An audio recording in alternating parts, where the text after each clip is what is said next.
Vi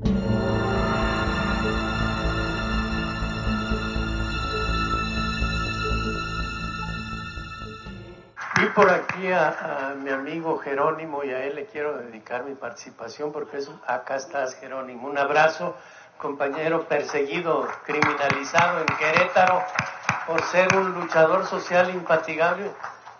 Vamos a salir adelante, mi hermano.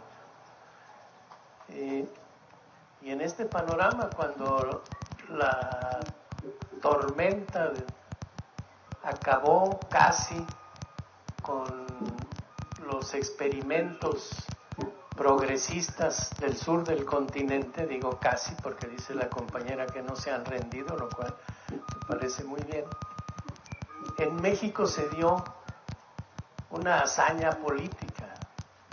Hace un año en este país, el pueblo de México, una buena parte del pueblo de México, 30 millones de mexicanos, salieron a votar contra un régimen represor, podrido, cargado de miseria humana. Y produjeron un cambio que impidió que ese régimen hiciera fraude, lo cual para nosotros es una noticia histórica de la mayor importancia. Hay que tener memoria histórica. Nunca habíamos podido evitar el fraude electoral. Tengamos la cabeza en su lugar. Nos hacían fraude todo el tiempo. Ya en otras ocasiones se habían ganado elecciones por parte de personas que no eran de la mafia en el poder, por usar el término con el que se conoce al viejo régimen. Pero no habíamos logrado hacer efectivo el triunfo de esos candidatos. Y el año pasado sí pudimos hacer efectivo el triunfo. Esa es una enorme victoria del pueblo mexicano. No de personas, ni siquiera de grupos. Es una gesta del pueblo mexicano. Y con eso cambiamos al país, y con eso se acabó el antiguo régimen, y con eso ya vinieron los grandes cambios en este país. Fíjense que no. Fíjense que no llegan automáticamente. Les platico que cambiaron las personas en el gobierno, ya no son las mismas físicamente que estaban antes.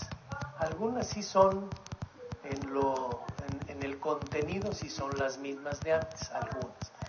Pero en general las que hoy están en el gobierno no son las mismas que estaban antes. Pero las cosas fundamentales en el país no cambiaron de manera automática. No se necesitaba una varita mágica para que de un día para otro cambiaran las cosas. Y entonces estamos viviendo esa circunstancia nosotros hoy. Una circunstancia que abre enormes posibilidades a ese pueblo de México, a esos 30 millones que fuimos a votar ilusamente creyendo que no iban a hacer fraude. ¿Ustedes creen que ilusamente a la edad de un servidor? No, hombre. Lo hacemos porque nosotros ejercemos todas las formas de lucha que están a nuestro alcance. No lo hacemos ingenuamente. No somos inocentes. Ya inocente es la criatura que anda por aquí. Él, tal ese niño que está y los demás, quién sabe si seamos tan inocentes. No votamos por inocentes, votamos porque tenemos la necesidad de participar en la lucha social para lograr cambios profundos en nuestra sociedad. Y hoy vivimos la circunstancia de poder hacerlo. ¿Por qué se puede hacer cambios en este país? Porque tenemos iluminados que nos...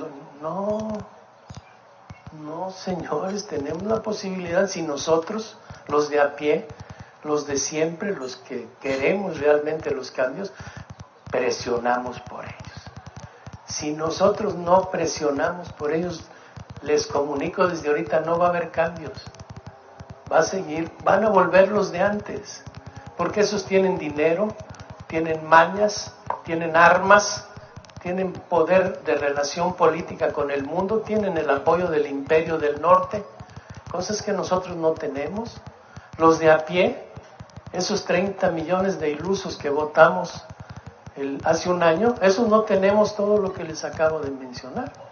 Así que si no hay una participación organizada, consciente y suficiente para producir una correlación de fuerza favorable, les doy la mala noticia de que yo creo que no va a haber cambios, que nos vamos a quedar con las ganas y que nos vamos a ver aquí el año próximo o dentro de 3 o 4 años en la edición 20 del Educador Popular y vamos a estar diciendo: compañeros, seguimos en las mismas condiciones, pero bravos en la lucha. Esa es la realidad que está viviendo México. Porque les digo que sí ha habido algunas acciones interesantes, porque yo tengo la convicción, después de estar como muchos de ustedes, aquí veo a gentes que han participado toda la vida en la lucha, aquí está Pepe, toda la vida hemos andado en la lucha. Yo tengo la convicción de que no hay lucha social estéril. Ninguna lucha social es estéril, todas producen algo. Algunas mucho y algunas poco, pero todas las luchas sociales producen transformación. Y ya hay en este país pequeños indicios de transformación que pueden ser interesantes. Miren, hay quien ningunea porque no forma parte de los tratados del análisis político universal la lucha contra la corrupción. Pues yo les quiero decir que en este país, en este México, en esta sociedad mexicana, dar una verdadera lucha contra la corrupción es un acto revolucionario.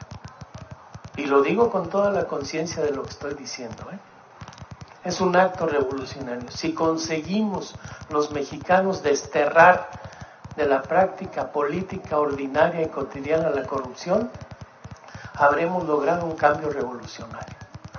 Y eso habrá sido un logro muy importante para nuestro pueblo. Las cosas están inciertas.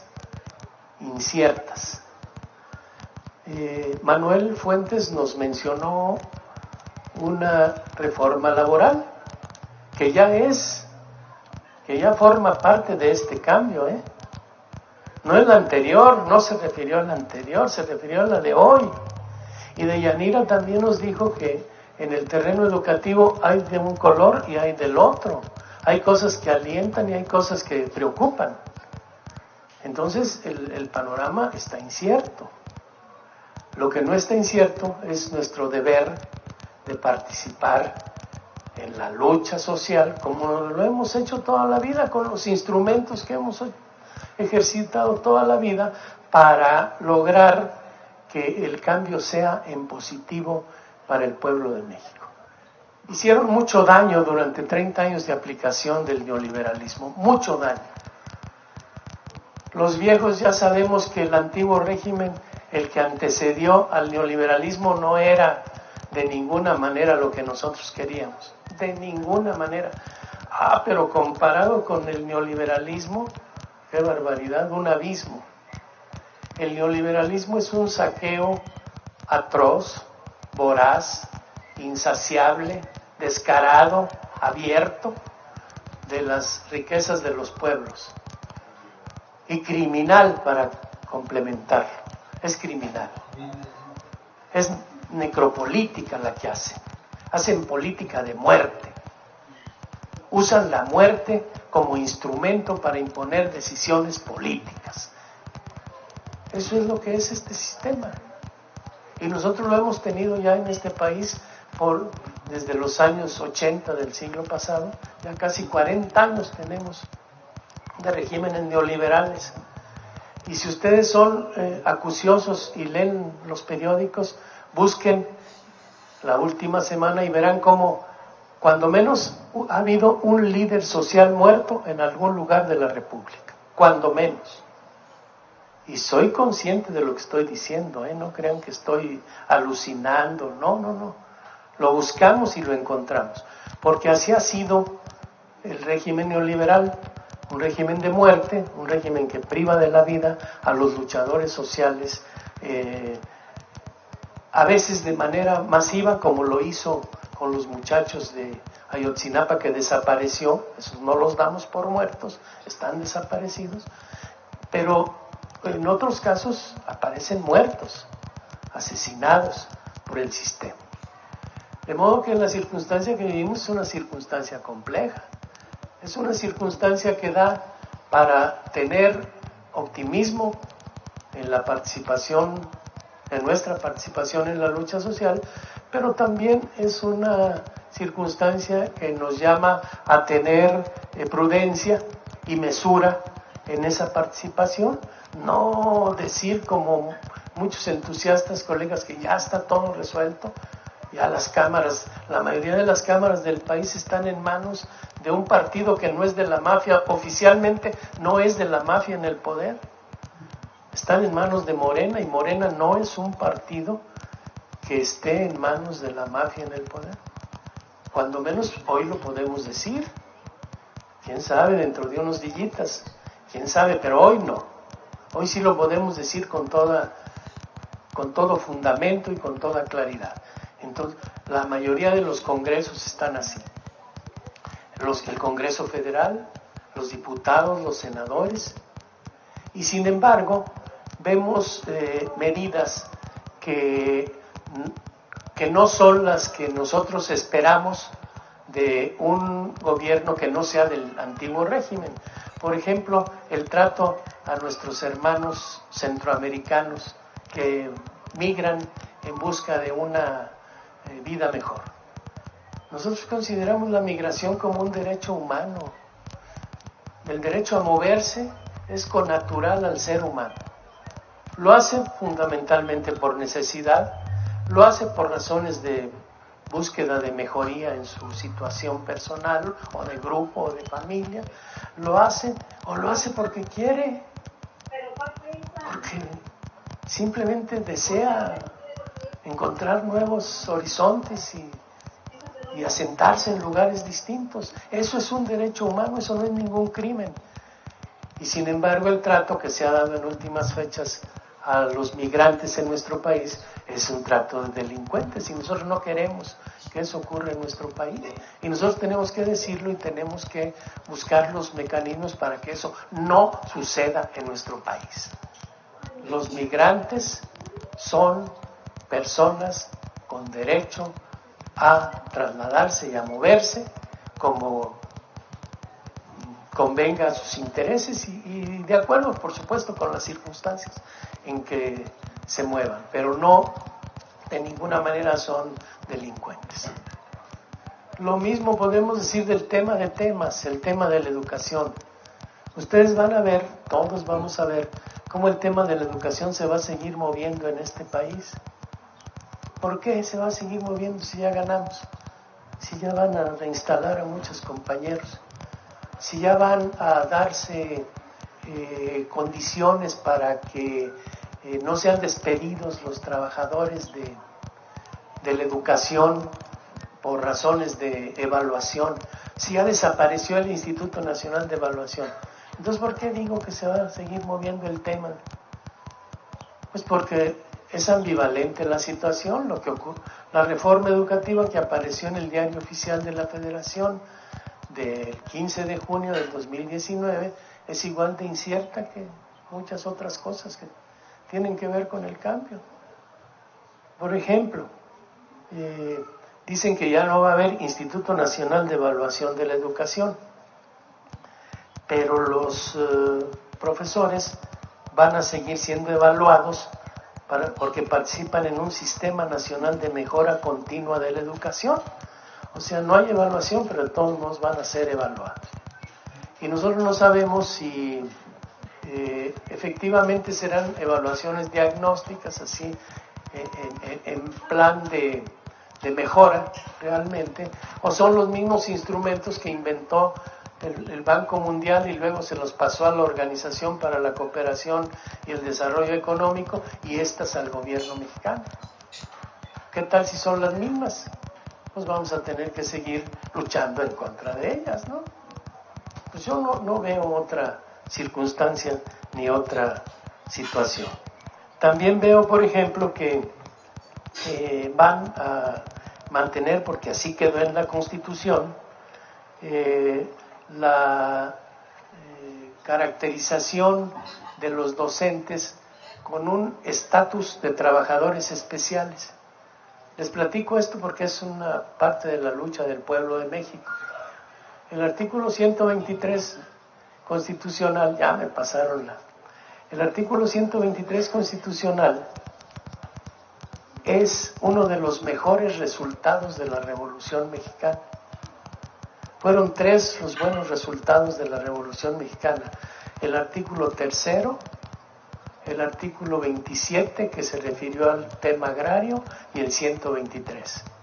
Esos fueron los pilares en que sustentó la Constitución de 1917. Bueno, para no pasarme el tiempo, el artículo 123 estableció un solo régimen jurídico para todos los trabajadores. Con el tiempo dividieron el 123 en 2 apartados, en un apartado A y en un apartado B. Y después fueron apareciendo otros apartados que ya no se llamaron apartados del 123, varios regímenes para trabajos especiales.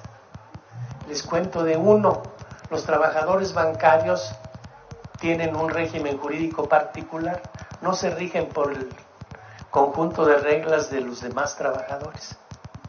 Bueno, lo peor de la reforma educativa que ordenó el Banco Mundial fue quitar a los maestros el carácter de trabajadores.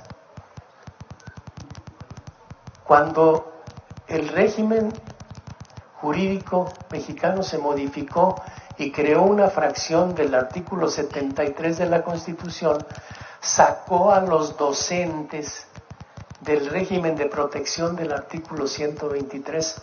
Ya no eran trabajadores, se llamaban profesionales docentes. La lucha social de los maestros democráticos de este país logró que quitaran esa modificación al artículo 73 y logró que muchos de los trabajadores que habían sido despedidos con ellos tengan ahora la posibilidad, porque no todos han sido reinstalados, de ser reivindicados en sus derechos laborales. Así de incierto está el panorama del país, así de complejo. Es de ida y vuelta, pero es dialéctica la realidad. ¿Se acuerdan que un señor nos enseñó que la realidad es la dialéctica? Lo de la dialéctica, yo muy jovencillo aprendí que era: la vida es de ida, pero es de regreso. Así interpreto yo esa enseñanza magnífica de la dialéctica de la sociedad. La vida es de ida, pero es de regreso. Nosotros tenemos que pugnar, como hemos hecho hasta hoy, porque en este país, en nuestro continente y en todo el mundo, la vida siga siendo de ida. Muchas gracias por la invitación.